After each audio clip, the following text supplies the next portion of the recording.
오늘의 주요 뉴스입니다. 이태원 참사 발생 1주년인 오늘 서울 용산 이태원 골목에는 희생자들을 추모하려는 시민들의 발길이 이어졌습니다. 민주당 지도부는 추모식에 총출동했고 윤석열 대통령은 한 교회에서 추모 예배를 통해 반드시 안전한 대한민국을 만들겠다고 다짐했습니다. 변호사와 개원한 의사의 연평균 소득을 비교해봤더니 의사의 소득이 2억 6,900만 원으로 변호사보다 2배 이상 많았습니다. 합격자 수를 늘린 변호사와 달리 의대 정원을 동결한 의사의 소득 상승폭이 더 빨랐다는 분석입니다. 이스라엘군이 사흘째 하마스 근거지인 가자지구에서 지상작전을 펴고 있는 가운데 네타냐후 총리가 전쟁 2단계에 진입했다고 선언했습니다. 하마스를 지원하는 이란은 이스라엘이 레드라인을 넘었다며 대응을 경고하고 나섰습니다. 국민의힘과 정부 대통령실이 고위협의회를 열고 코로나19 당시 선지급된 8천억 원 규모의 재난지원금 환수를 면제하기로 했습니다. 당정대는 자영업자 등의 경영애로 해소를 위해 금융부담 완화와 내수 활성화를 강력히 추진하겠다고 밝혔습니다. 소가축 전염병인 럼피스킨병 발생 농가가 발병 열흘 만에 60곳을 넘어섰습니다. 동해안 최북단인 강원 고성에 이어 전남 무안에서도 양성 판정이 나왔는데 정부는 신고 독려를 위해 살처분 시 전액을 보상하기로 했습니다. 여러분 안녕하십니까? 이태원 참사 1년이 되는 날입니다. 사고가 일어났던 이태원 골목에는 아침부터 희생자들을 기억하고 위로하려는 사람들의 추모가 이어졌습니다. 유족들은 분향소까지 행진을 하면서 특별법 제정을 요구했습니다. 저 소식은 손성민 기자가 보도합니다.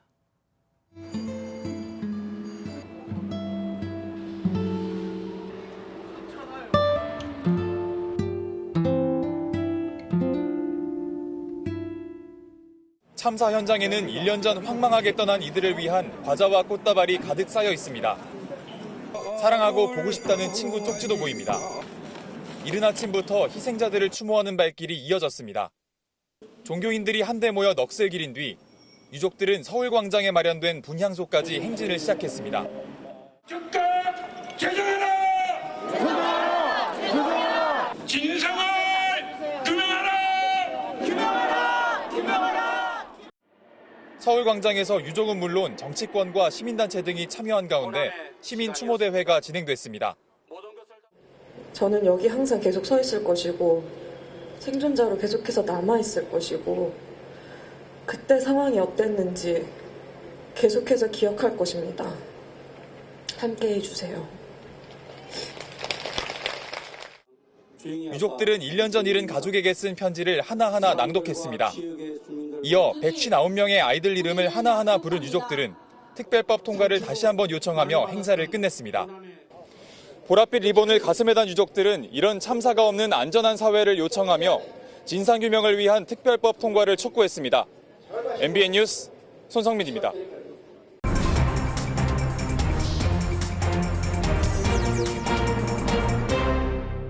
정치권 소식 이병주 기자와 더 알아보겠습니다. 어서 오세요. 예.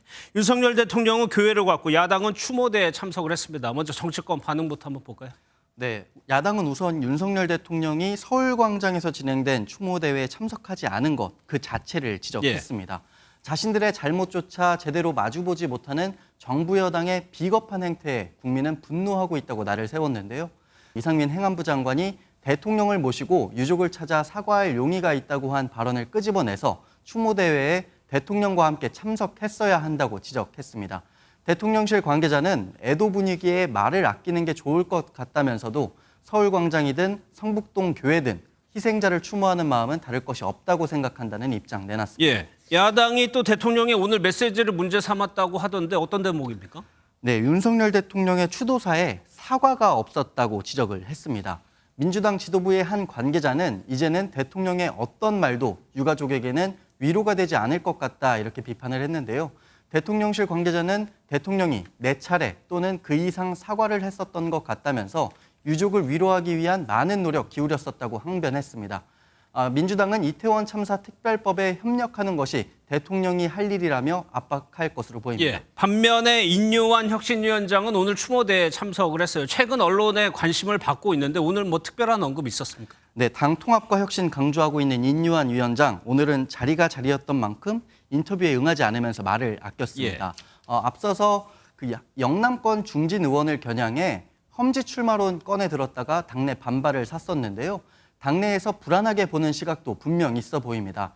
다만 당 지도부의 한 관계자는 인 위원장의 1호 혁신안 대사면 카드에 대해 나쁘지 않은 카드라고 본다고 높이 평가하기도 했습니다. 예, 이 기자가 얘기한 그 통합의 핵심이 그 대사면이라는 건데 홍준표 시장이 오늘도 비판 글을 올렸어요. 네, 한마디 비판이 아니라 오늘만 SNS에 관련 글을 여러 개 올렸습니다. 예. 수해 골프 논란으로 징계를 받은 홍 시장은 말도 안 되는 사유로 징계하고 이제 와서 사면한들 받아주겠냐 이런 반발을 이어갔습니다. 특히 김기현 대표를 향한 불쾌감도 감추지 않았는데요. 영남 안방 방구석 4선으로 총선 지휘할 역량이 되겠냐면서 내년 총선 후면 국민들이 정리해 줄 것이라는 감정 섞인 비판 글들을 올렸습니다. 어제 오늘 SNS로 글을 쏟아낸 홍 시장, 대통령이나 하는 사면 운운에서 성질이 폭발했다라면서 글 쓴 배경을 설명하기도 했습니다. 예, 사실 민주당의 관심도 통합입니다. 근데 내용 조짐을 보이고 있어요. 네, 바로 인선 문제인데 문제가 되는 자리는 사무총장 자리입니다. 예. 현재 친명계로 분류되는 조정식 의원이 사무총장을 맡고 있는데 총선이 본격화되면 이 자리는 당 살림살이뿐만 아니라 공천 실무를 담당하게 되거든요.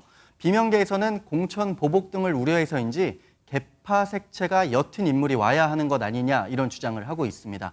이원욱 의원은 이 대표 체포동의안 표결 이후 자리에서 물러났던 박광온 원내대표, 송갑석 최고위원과 달리 사의를 표했던 조정식 사무총장 등은 유임된 걸 콕 집으면서 문제라고 지적했습니다. 책임 없는 자리 한 개를 선심 쓰듯 나눠주며 통합이라고 한다면 지나가던 소도 웃을 일이라면서 사무총장 교체를 강하게 주장하고 있습니다. 그럼 여기에 대해서 지도부는 뭐라고 하던가요? 네, 이재명 대표를 비롯한 지도부에서는 바꿀 이유가 없다는 입장입니다. 당 사정에 밝은 조정식 사무총장을 지금 바꾸면 오히려 총선을 준비하는 과정에 문제가 생길 수 있다 이런 주장도 나오는데요. 오늘도 관련해서 기자들 질문이 나왔는데 현행 유지를 강조했습니다. 조정식 사무총장이 그 당무를 계속 하는 것으로 지금 현재까지는 특별한 변동이 없는 한 계속 할 것으로 생각됩니다. 민주당 내 친명, 비명 모두 당 통합을 주장하고 있지만 시각차는 분명히 있어 보이죠. 내년 총선을 앞두고 공천 시기가 다가워질수록 당내 갈등은 언제든 심화할 가능성이 있어 보입니다. 알겠습니다. 여기까지 듣도록 하겠습니다. 이병주 기자였습니다. 정부가 오늘 육해공군 참모총장 등 군 대장급 인사를 단행했습니다. 군서열 1위인 합동참모본부 의장에는 해군 작전사령관인 김명수 중장이 내정됐습니다. 중장을 대장으로 진급시켜 합참의장에 발탁한 것은 전시를 제외하면 이번이 최초로 해군 출신의 합참의장은 지난 2013년 이후 10년 만입니다. 이어 육군참모총장에는 박안수 국군의 날 제병지휘관, 해군 참모총장엔 양용모 합참 군사지원본부장, 공군 참모총장엔 이영수 합참 전략기획본부장이 각각 임명됐습니다. 네, 다음 소식입니다. 어제 경찰에 출석한 배우 이선균 씨가 마약 혐의에 대해서 진술을 거부했다는 보도가 이어졌죠. 이에 이 씨 변호인 측이 사실이 아니라고 반박했습니다. 이번 주 재소환이 이뤄질 것으로 보이고요. 경찰은 가수 지드래곤에 대한 소환 일정은 아직 정해지지 않았다고 밝혔습니다. 윤기란 기자입니다. 경찰에 소환돼 1시간 10분 정도 조사를 받고 귀가한 이성균 씨는 마약 투약 여부에 대한 직접적인 진술을 하지 않은 것으로 알려졌습니다. 취재진의 질문에도 즉답을 피했습니다. 혐의에 대해서는 추가로 좀 말씀해 주실 부분 없으신가요? 예, 다음에 조사 때 성실히 임하겠습니다. 죄송합니다. 혹시 진술을 거부했다는 보도가 쏟아지자 이 씨 측 변호인은 사실이 아니다라고 반박했습니다. 첫 소환은 검사를 받기로 한 일정이었고 다음 정식 조사에서 혐의와 관련한 진술을 하겠다고 예고했습니다. 진술 거부 여부를 떠나 이 씨는 투약 사실에 대해 여전히 말을 아끼는 것으로 전해졌습니다. 이 씨의 마약 간이 검사에서 음성이 나오면서 경찰은 모발과 소변을 국과수에 보내 긴급 정밀 감정을 의뢰했습니다.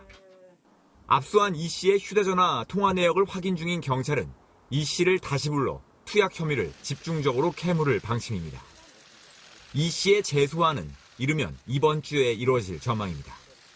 한편 가수 지드래곤 권지용 씨는 마약 혐의를 전면 부인한 상황이지만 경찰은 구체적인 정황을 확인한 것으로 전해졌습니다. 이에 권 씨의 소환이 임박했다는 관측이 나오지만 경찰은 소환 시기를 조율하기에 앞서 증거 확보 등 보강 수사가 더 필요하다는 입장입니다. MBN 뉴스 윤기란입니다. 최근 세간의 관심을 받고 있는 인물이 바로 남현희 전청조 씨입니다. 성별 논란으로 시작해 엉터리 영어를 사용한 문자가 패러디될 정도로 이 둘을 둘러싼 각종 뉴스와 제보가 잇따르고 있습니다. 문제는 전 씨가 무슨 돈으로 재벌 3세 행세를 했는지입니다. 사기로 연결될 수 있고 피해자가 있을 수 있기 때문입니다.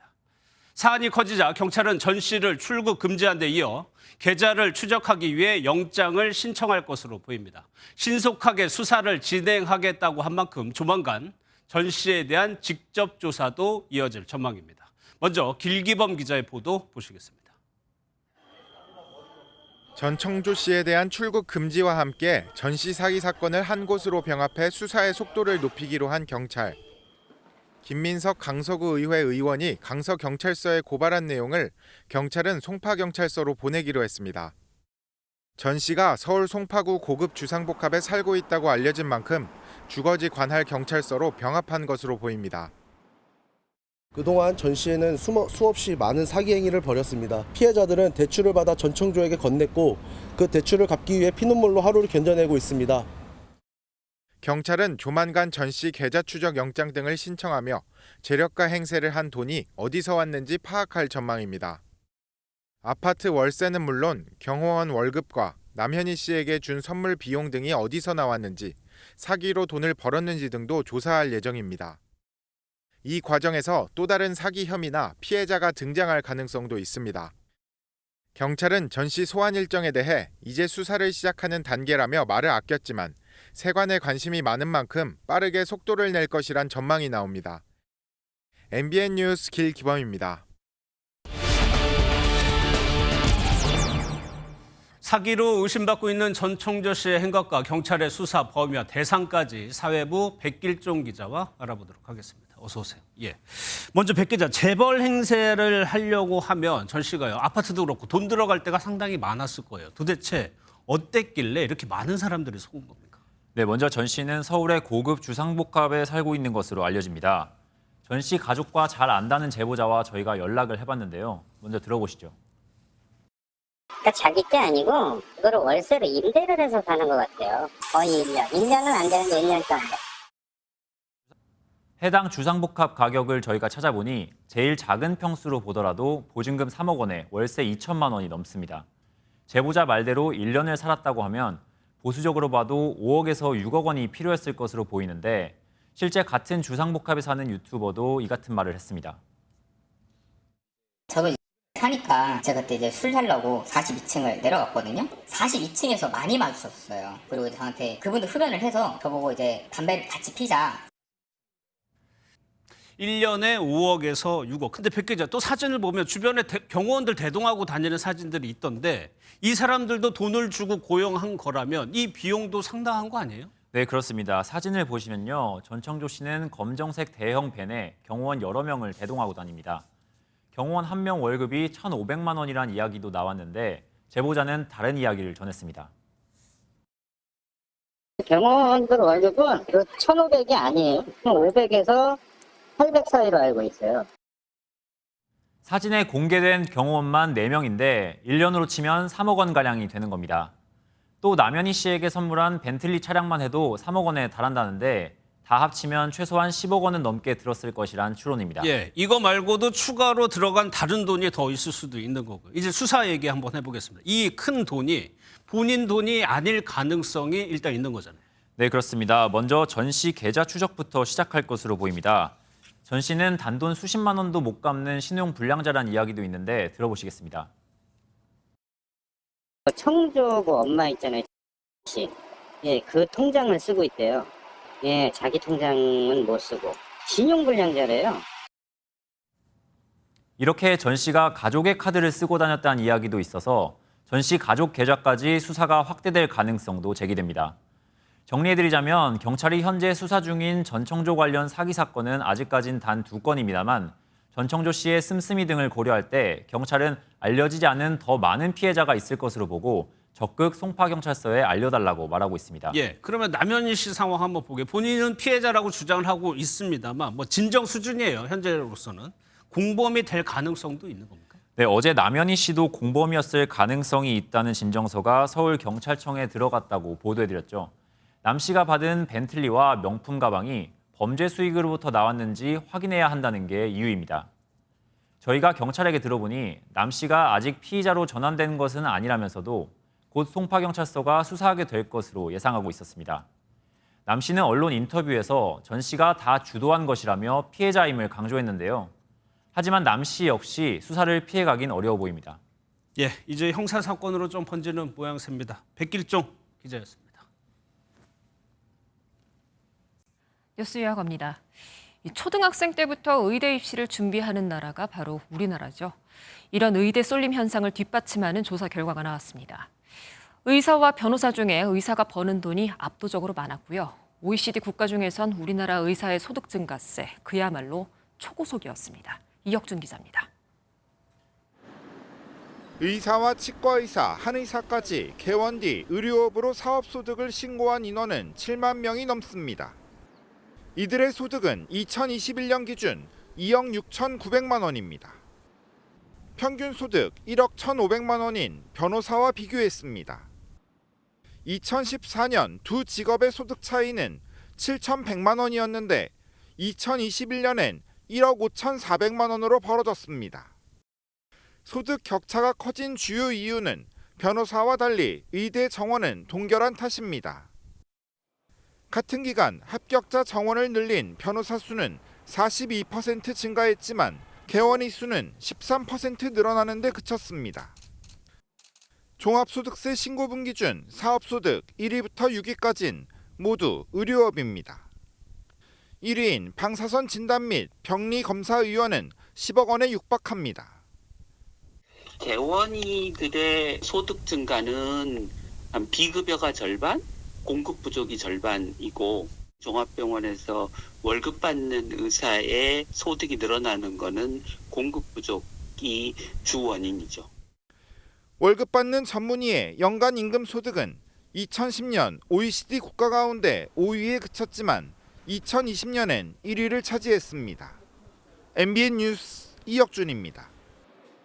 이스라엘이 하마스와의 전쟁 시작 4주 만에 전쟁 계획 3단계 중에 2단계 지상군 투입에 돌입했다고 밝혔습니다. 이 직접적인 언급만 없었을 뿐 사실상의 전면전 선언입니다. 먼저 신혜진 기자입니다. 탱크 수십 대가 가자 지구로 진격해 하마스의 군사시설을 폭격합니다. 전투기는 쉴 새 없이 날아오르고 지하 목표물을 공중에서 타격합니다. 이스라엘이 하마스의 근거지인 가자 지구를 향한 폭격을 확대한 가운데 지상작전에 돌입했다고 선언했습니다. 네타냐후 이스라엘 총리는 전쟁 2단계에 진입했다고 밝히며 전쟁은 길고 어려울 것이라고 말했습니다. זהו השלב השני של המלחמה שמטרותיה ברורות. השמדת היכולות הצבאיות והשלטוניות של החמאס והחזרת החטופים הביתה. 네타냐후 총리는 지상전 확대가 인질 구출에도 도움이 될 것이라며 선택할 수 있는 모든 수단을 동원하겠다고 밝혔습니다. 이스라엘 군도 대규모 지상 병력을 투입해 하마스 지도부와 조직 제거 작전을 본격화하겠다는 점을 분명히 했습니다. צה"ל מרחיב בהדרגה את הפעילות הקרקעית שלו ברצועת עזה ואת היקף הכוחות. 가자지구 민간인 피해가 커지며 국제사회뿐 아니라 이스라엘 내에서도 비판적인 여론이 나오고 있습니다. כמה ידיו מגואלות בדם. עד מתי? מתי? מה עוד? מחר ילדיך? נכדיו? איפה? 외신들은 이스라엘의 공세 강화에 대해 민간인 피해 최소화와 인질 안전 확보, 그리고 하마스 근절이란 목표 사이에서 어려운 균형을 맞춰야 하는 상황이라고 평가했습니다. MBN 뉴스 신혜진입니다. 네, 이스라엘이 사실상 전면전을 선언하면서 하마스를 지지하는 이란이 즉각 반발했습니다. 라이시 이란 대통령이 직접 이스라엘이 레드라인을 넘었다고 경고하면서 확전 우려가 더 커지는 상황입니다. 이어서 송주영 기자입니다. 나의 삶, 나의 심장 사랑합니다. 싸늘한 주검으로 변한 아내의 수위에 애절한 마음을 담아 한 글자씩 눌러 적습니다. 펜을 들지 않은 왼손으로는 아내와 함께 숨진 8개월 된 사사나가 안겨 있습니다. 사흘째 이어지는 이스라엘 지상군의 가자지구 공격에 가족을 잃은 민간인이 늘어나고 있습니다.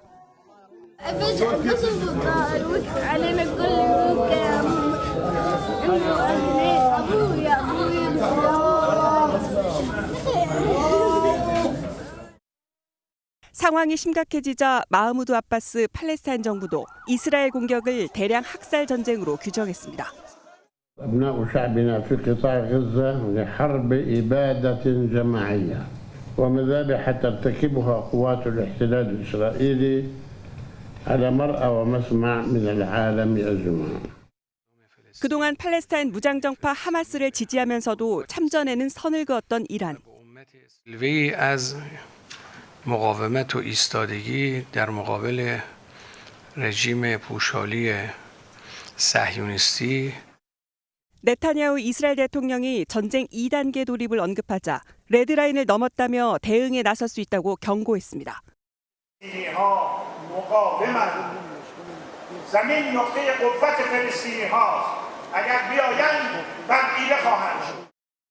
특히 미국이 이스라엘 지원을 계속하고 있다며 대립각을 세우면서 중동 전역으로 확전 우려는 갈수록 커지고 있습니다. MBN 뉴스 송주영입니다. 네, 영상을 보시면 무언가가 순식간에 부풀어서 주변으로 넘칩니다. 이 거대한 거품이 주변을 집어삼키는 화학실험 영상인데요. 이스라엘이 영상과 똑같은 원리의 스펀지 폭탄을 준비하고 있다는 외신 보도가 나왔습니다. 이 폭탄으로 가자지구에 있는 하마스 지하 땅굴 500km를 봉쇄시킨다는 작전입니다. 강진우 기자입니다. 하마스가 20년에 걸쳐 가자지구 전역에 파놓은 지하 동굴입니다. 지하 50에서 60m에 설치된 것으로 높이는 1.5에서 1.8m, 너비는 약 80cm로 총 길이 500km에 달합니다. 콘크리트 벽과 천장으로 구축돼 폭탄 공격도 막아내는 공략 불가 요새로 불립니다. 사실상 지상전에 들어간 이스라엘은 땅굴 무력화를 위해 스펀지 폭탄을 사용키로 했습니다. 널찍한 마당에 화학물질이 들어있는 커다란 드럼통, 여기에 다른 화학물질을 쏟아붓자 푸른색 거품이 폭탄처럼 터집니다. 순식간에 수천 배로 커진 거품은 마당을 가득 메워 아수라장으로 만들어버립니다. 이스라엘이 하마스의 동굴을 잡기 위한 일명 스펀지 폭탄의 원리도 이 실험과 비슷합니다. 금속 칸막이를 제거하면 두 액체가 섞이면서 폭발이 일어나고 급속히 단단해져 동굴 입구나 텀새를 막을 수 있게 됩니다. 하마스의 거점이자 언신처를 무력화시켜 결국에는 소탕하게 된다는 겁니다. 이스라엘은 아직 스펀지 폭탄을 공개하지 않았지만 지난 2021년 가자 지구의 한 모의터널에서 이를 실험하는 모습이 목격되기도 했습니다. MBN 뉴스 강진우입니다. 중국에선 시진핑 주석의 정치적 라이벌로 불렸던 리커창 전 총리가 사망한 뒤에 추모가 이어지고 있습니다. 그런데 중국 온라인 주요 사이트에서 리커창 관련 검색어가 돌연 사라졌습니다. 애도 분위기를 차단하려는 중국 정부의 조치란 분석인데요. 송한진 기자가 전해드립니다. 지난 27일 심장마비로 갑자기 세상을 떠난 리커창 전 중국 총리. 부고 발표 이외에 별다른 움직임이 없는 중국 정부와 달리 일반 시민들의 추모 분위기는 온라인과 오프라인에서 확산하고 있습니다. 国家就是走了这么优秀的一位领导人，然后就很伤心。然后包括我的家人，我分享到我家就是家里的群，然后我的父亲和我的母亲也同时就是觉得很伤心，因为他们也很喜欢就是这位领导。 그런데 사망 사흘째가 되면서 중국의 주요 포털 사이트에서 이 전 총리 관련 해시태그가 갑자기 자취를 감췄습니다. 전날까지만 해도 수십만 건의 댓글과 함께 검색어 1, 2회 이름을 올렸던 관련 해시태그가 사라지고 대신 시진핑 주석의 경제정책이 맨 위에 노출됐습니다. 공교롭게도 중국 관영 매체들에서도 리 전 총리와 관련된 추가 소식은 찾아보기 어렵습니다. 생전 리 전 총리는 시진핑 주석의 정치적 라이벌로 불리며 소신 발언에 쓴소리도 마다하지 않아 민심의 지지를 얻던 정치 지도자였습니다.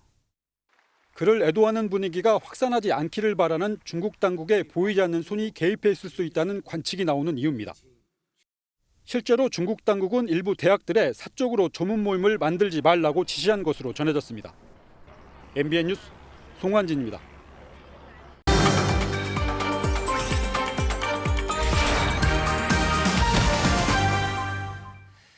1년밖에 안 된 신축 아파트에 물이 샌다면 당혹스러울 수밖에 없습니다. 곰팡이까지 피면서 아이가 있는 집은 걱정이 많을 수밖에 없죠. 건설사는 보강 공사를 했다는데 입주민들은 이후에도 누수가 계속된다고 말하고 있습니다. 제보엠 장덕진 기자입니다.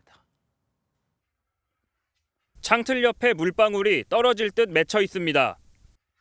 벽면 내부도 마찬가지인데 천장 모서리에는 곰팡이가 피어 있습니다. 지난해 입주한 아파트인데 최상층 10세대 넘는 곳에서 누수가 발생했습니다. 손으로 밀면은 벽지가 밀어서 떨어질 정도로 누수가 심각한 집들도 많이 있었고 벽면은 언제나 축축했어요. 비만 오면 벽지가 젖고 곰팡이가 생겨 아이가 있는 집은 걱정이 더 큽니다. 아니면 왔었을 때 과연 아기를 어떻게 다른 쪽 카페에 가서 거의 하루 있었던 적도 있고요. 아기가 그 부분을 만지거나 하는 부분이 많으니. 건설사는 일부 세대에 누수가 있어 공사를 진행했고 더는 누수가 없도록 조치했다고 설명했습니다. 하지만 입주민들은 건설사에 보수를 요청해 공사를 했지만 누수가 반복됐다고 주장합니다. 매년 국토교통부에 접수되는 아파트 하자 신청은 적게는 3천여 건에서 많게는 7천여 건에 이릅니다. 하자와 관련해 설계와 시공 단계 또는 사용자 잘못 등 책임 소재를 놓고 소송으로 이어지는 경우도 많습니다. 소송을 제기하면은 필수적으로 감정을 하거든요. 법원에서 어떤 문제 때문에 이런 누수가 발생해야 하는지 전문가는 공동주택에 하자가 발생하면 원인 규명이 가장 중요하기 때문에 보수공사 전에 증거를 충분히 수집하라고 조언합니다. MBN 뉴스 장덕진입니다. 맥주에 이어 햄버거도 줄줄이 가격 인상을 예고하고 있습니다. 정부는 자제해달라고 요청하고 있지만 업계는 난색을 표하고 있습니다. 먹거리 물가가 걱정입니다. 배준우 기자입니다. 서울의 한 대형마트의 맥주 코너. 가성비를 고려해 국내 브랜드 맥주를 고르는 사람들이 많은데 부쩍 오른 가격에 그마저도 쉽지 않습니다. 오비 맥주가 지난 11일 카스와 한맥 등 주요 맥주 제품의 공장 출고가를 올려 가격 부담이 더 커졌습니다. 많이 오른 게 느껴져서 생활비가 많이 들어가다 보니까 지금 예전에 좀 자주 먹던 횟수가 좀 줄어서 점점 덜 먹고 있는 것 같아요. 저렴한 패스트푸드의 대명사인 햄버거도 오릅니다. 맥도널드는 9개월 만에 또다시 가격을 3.7% 올려 다음 달 2일부터 빅맥 단품이 5,500원으로 300원 인상됩니다. 맘스터치도 오는 31일부터 버거 4종의 가격을 평균 5% 올리겠다고 밝혔습니다. 정부의 압박에 가격 올리기를 주저했던 식품업체들이 본격적인 인상에 나서면서 도미노 인상으로 인해 먹거리 물가를 또다시 자극할 거란 우려가 나옵니다. 가공식품과 외식 물가 상승률이 둔화하고 있지만 여전히 높아 정부가 물가 안정에 협조해달라고 요청하는 상황. 하지만 식품업체들은 원자재 값과 인건비의 물류 비용까지 안 오른 게 없다며 난색을 표하고 있습니다. 아직 다른 주류와 버거 업체들은 가격 인상 계획이 없다는 입장이지만 중동 정세 불안 등 불확실성도 커 먹거리 물가 불안은 이어질 전망입니다. MBN 뉴스 배준우입니다. 우리나라 사람들이 1년 동안 먹은 라면이 몇 개나 될까요? 40억 개가 조금 안 된다고 합니다. 이런 라면에 대한 애정은 이제 해외에서도 뜨겁습니다. 해외 매출이 국내를 뛰어넘었고 올해 수출액은 1조 원을 넘길 것으로 보입니다. 김대영 기자가 취재했습니다. 마트 진열대에서 우리나라 매운 라면을 고르고 능숙하게 냄비에 스프를 넣습니다. 완성된 라면에 요거트를 올려 먹기도 하고 달걀과 마요네즈를 넣는 등 조리법도 다양한데 모두 외국에서 촬영된 영상들입니다. Damn, is that good. The dehydrated vegetables too, they actually do have texture. They're not just like mush. 라면 인기에 힘입어 등장한 라면 자판기에 대한 현지인들 관심도 뜨겁습니다. crazy cool. I was very surprised at how easy it was and that you can't get burnt and it smells delicious. It's amazing. 지난달까지 라면 수출액은 전년 동기 대비 23% 증가해 9,300억을 훌쩍 넘기면서 역대 최고 수출액을 기록했습니다. 농심은 라면 해외 매출 비중이 꾸준히 늘어나고 있는데 특히 올해 상반기 미국과 중국 비중이 60%를 훌쩍 넘었습니다. 삼양식품은 올 상반기 해외 수출 비중이 66%를 차지했는데 한국 라면 수출액 절반에 달하는 규모입니다. 라면이 대표 K푸드로 자리 잡게 된 건 SNS를 통한 입소문이 가장 컸다는 평가입니다. 해외 소비자들이 SNS나 OTT를 통해서 K 콘텐츠랑 같이 K푸드를 접하면서 라면에 대한 관심이 빠르게 늘고 있고 자연스럽게 수출 물량도. 식품업계들은 앞으로 중동과 유럽 시장도 공략해 한국 라면 전성시대를 이어갈 계획입니다. MBN 뉴스 김도영입니다. 정부가 코로나19가 한창 유행일 당시에 자영업자와 소상공인에게 지급한 재난지원금 일부를 환수하지 않기로 했습니다.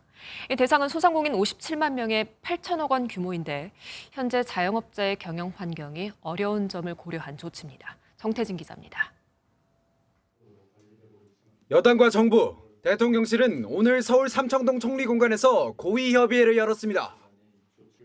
당정대는 회의 후 코로나19 당시 매출이 증가했음에도 소상공인들에게 선지급된 재난지원금에 대한 환수 조치를 하지 않기로 했다고 밝혔습니다.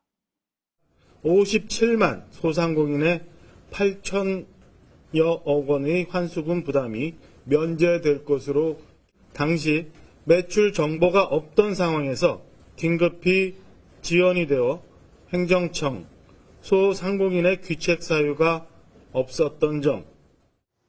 앞서 정부는 환수 방침을 밝혔지만 현재 자영업자들이 고금리 등으로 경영애로가 심하다는 점을 고려해 면제를 결정한 겁니다. 다만 잘못 지급된 손실보상금 등은 환수 의무 면제 대상에 해당하지 않습니다. 지난 정부에서 보조금법으로 환수해라라고 정리가 되었습니다. 그래서 그것을 안 하면 배임입니다. 환수를 해야 된다라는 그 조항은 이미 결정이 끝나서 저희한테 온 것입니다. 지난 정부에서. 국민의힘은 환수 의무 면제를 위해 소상공인법 개정을 신속히 추진하겠다며 야당의 협조를 촉구했고 민주당도 적극 협력하겠다고 밝혔습니다. 또 소상공인의 이자 비용을 줄이기 위해 저금리 대환대출 프로그램 등을 확대할 계획입니다. 정부는 금융 부담 완화와 내수 활성화에 초점을 두고 빠른 시일 내 소상공인분들이 힘내서 일하실 수 있는 여건을. 정부는 오는 12월 말 전국적인 할인 행사를 진행하고 온누리 상품권 구매 한도도 특별 상향하기로 했습니다. MBN 뉴스 정태진입니다. 소 피부병인 럼피스킨병이 강원도 고성에 이어서 청정 지역이었던 전남에서도 확진됐습니다. 발생 열흘 만에 전국 7개 시도 61곳으로 확산하자 정부는 농가의 빠른 신고를 위해서 살처분할 시 보상금 전액을 지급하기로 했습니다. 김경기 기자입니다. 전남에서도 처음으로 제1종 가축 전염병인 럼피스킨병이 발생했습니다. 한우 134마리를 키우던 무안군의 한 축산농가입니다. 사육 중이던 소가 콧물과 고열, 피부혹 등의 증세를 보였고 정밀 진단 결과 양성 판정이 나왔습니다. 어제 동해안 최북단인 강원 고성에서 럼피스킨병이 확인된 데 이어 서해안 최남단에서도 확진된 소가 나온 겁니다. 럼피스킨병이 국내에서 발생한 지 열흘 만에 발병 농가가 전국 7개 시도 61곳으로 빠르게 증가하고 있습니다. 살처분되는 소도 4,000마리를 넘어섰습니다. 정부는 백신 접종을 서두르고 있습니다. 54만 마리 분량의 국내 비축 백신은 소진됐고 400만 마리분을 추가 도입해 다음 달 10일까지 백신 접종을 마칠 방침입니다. 의심 증상 발생 시 신고를 독려하기 위해 살처분 보상금도 전액 지급하기로 했습니다. 지금부터 3주간이 방역에 있어 가장 중요한 시기입니다. 추가 확산 방지를 위해 정부는 총력 대응하겠습니다. 하지만 럼피스킨병의 전파력이 워낙 강하고 백신 접종 후 항체 형성까지 3주가 걸려 다음 달 말까지 확산이 불가피할 전망입니다. MBN 뉴스 김경입니다. 10월의 마지막 휴일 잘 보내셨나요? 맑은 하늘에 공기도 깨끗해서 나들이 하기 더없이 좋은 하루였습니다. 절정을 맞은 단풍 명소에서도 오색 단풍을 즐기러 나온 사람들이 참 많았는데요. 내일은 아쉽게도 대기가 정체되면서 공기가 탁한 곳이 있겠습니다. 수도권과 충남은 오전에 일시적으로 미세먼지 농도가 높아지겠고요. 모레도 중부를 중심으로 공기가 탁한 곳이 많겠습니다. 또 내일 새벽부터 오전 사이 대부분 내륙에는 안개가 짙게 끼겠습니다. 출근길 차간 거리 넉넉히 두고 조심히 이동하셔야겠습니다. 내일 전국 하늘에는 가끔 구름 많겠고요. 기온은 오늘과 비슷하겠습니다. 중부지방 아침 기온 춘천 6도, 서울 11도로 쌀쌀하겠지만 한낮에는 20도를 웃도는 곳이 많아 온화하겠습니다. 남부지방의 아침 기온도 대부분 10도 안팎으로 출발하겠고요. 한낮엔 광주와 대구 22도까지 오르겠습니다. 전국적으로 일교차가 크게 벌어지는 만큼 옷차림에 유의하셔야겠습니다. 당분간 일교차 큰 날씨가 이어지겠고요. 주 중반에는 수도권과 영서에, 주말에는 중부를 중심으로 비가 내리겠습니다. 날씨였습니다.